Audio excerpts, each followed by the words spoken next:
பற்றுக்கொள்வதில் தவறேதும் உண்டோ? தமிழ் மொழியில் உள்ள ஒவ்வொரு எழுத்துக்கும் தனித்தனி ஓசைகள் உண்டு. அந்த தனித்தனி ஓசை எழுத்தினை கொண்டே வார்த்தைகளை சுலபத்தில் உண்டாக்கலாம். அதாவது ஓசைக்கேற்ப எழுத்துக்கள் அமையும். பிற மொழிகளில் அவ்வாறு இல்லை. ஈழெழுத்துக்கள் மூவெழுத்துக்களை இணைத்து ஓர் ஓசை எழுப்பி பின் அதனை போன்று மற்ற ஓசை உருவாக்கி வார்த்தை அமைக்க வேண்டும். யாவரும் கற்பதற்கு எளிமையான மொழியே நம் தமிழ் மொழி. 2500 ஆண்டுகளுக்கு முன்பு தமிழில் இலக்கணம் வகுத்த தொல்காப்பியன் அவர் வாழ்க்கைக்கு இலக்கணம் வகுத்து போனான். மற்ற மொழிகளில் சொல்லுக்கும் எழுத்துக்கும் இலக்கணம் கண்டனர். ஆனால் தொல்காப்பியனோ பொருளதிகாரம் என்ற ஒன்றை இணைத்து அதற்கும் இலக்கணம் வகுத்து போனான். தலைவன், தலைவி, கிழவன், கிழத்தி அவர்களது இயல் வாழ்க்கைக்கு முதல் கரு உரிபொருள் என பகுத்து கூறி மாதிரிகளது இல்லற வாழ்க்கையை நெறிப்படுத்தினான்.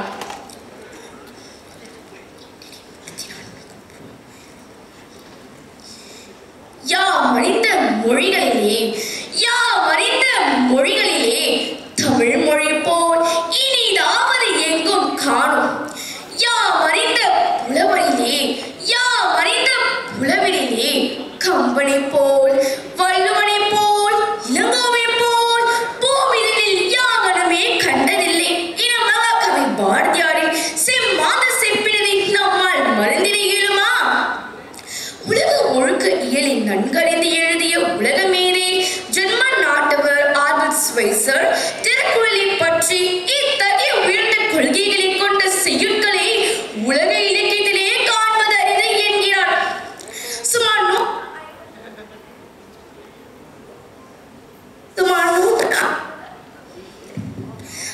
150 ஆண்டுகளுக்கு முன்பு தமிழகத்தில் ஆளுநராக இருந்த பிரான்சிஸ் ஒயிட் எல்லிஸ் என்கிற ஆங்கில அறிஞர் தமிழ் மொழியை நன்கு கற்றுணர்ந்து சுமார் 65 மொழிகளில் திருக்குறளை தமிழ் மொழியில் ஆங்கில மொழியில் மொழியாக்கம் செய்துள்ளார். இன்று திருக்குறள் சுமார் 70 மொழிகளில் மொழிபெயர்த்துள்ளது என்றால் அது அருமைமிகு நமது தமிழ் தாயின் சிறப்பல்லவா?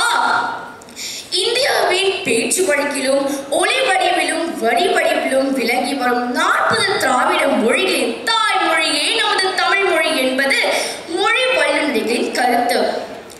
இத்துணை சிறப்புமிக்க தமிழ் மொழியின் நயத்தை, உள்ளுரையை, இறைச்சி பொருள், கவி இன்பத்தை சங்க தமிழ் நூல்களான 10 பாட்டு, 8 தொகை, 11 கீழ்கணக்கு, தேவாரம், திருவாசகம், திருப்புகழ் போன்ற பணுவல்களையும் 21ஆம் நூற்றாண்டின் தலை சிறந்த கவிகள் பாரதியார், பாரதிதாசன் போன்றோரின் கவிதைகளையும் கற்றறிதல் வேண்டும்.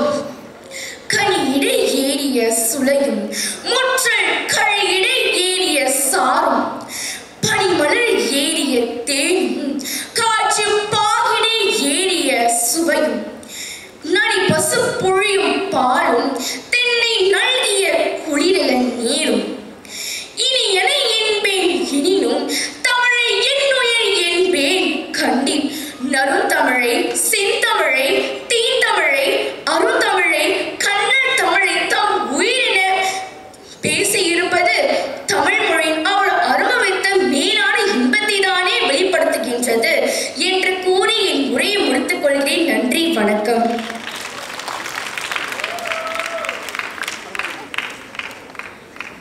அருமையான படிப்பினை வழங்கிய செல்வி ரேஷ்மா ஜேக்கப் அவர்களுக்கு நன்றி. அடுத்த போட்டியாளர் தனேஷன் சிவராஜா அவர்களை மேடைக்கு அழைக்கிறோம்.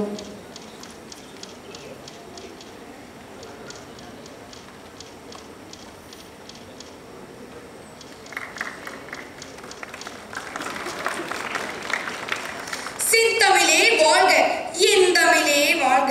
பெரும் மதிப்பிற்கும் மரியாதைக்கும் உரிய அவைத்தலைவர் அவர்களே, நீதியை நிலைநாட்ட வந்திருக்கும் நீதி வழுவா நீதிபதிகளே, எங்களின் அறிவு கண்களை திறந்து வைக்கும் ஆசிரியர் பெருந்தகையினரே, பெற்றோர்களே, சகமானவர் தோழர்களே, உங்கள் அனைவருக்கும் என் முத்தான முத்தமிழ் வணக்கத்தை தெரிவித்துக் கொள்கிறேன். இன்று இங்கு இச்சபையில் நான் பேச எடுத்துக்கொண்ட தலைப்பு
வெளியான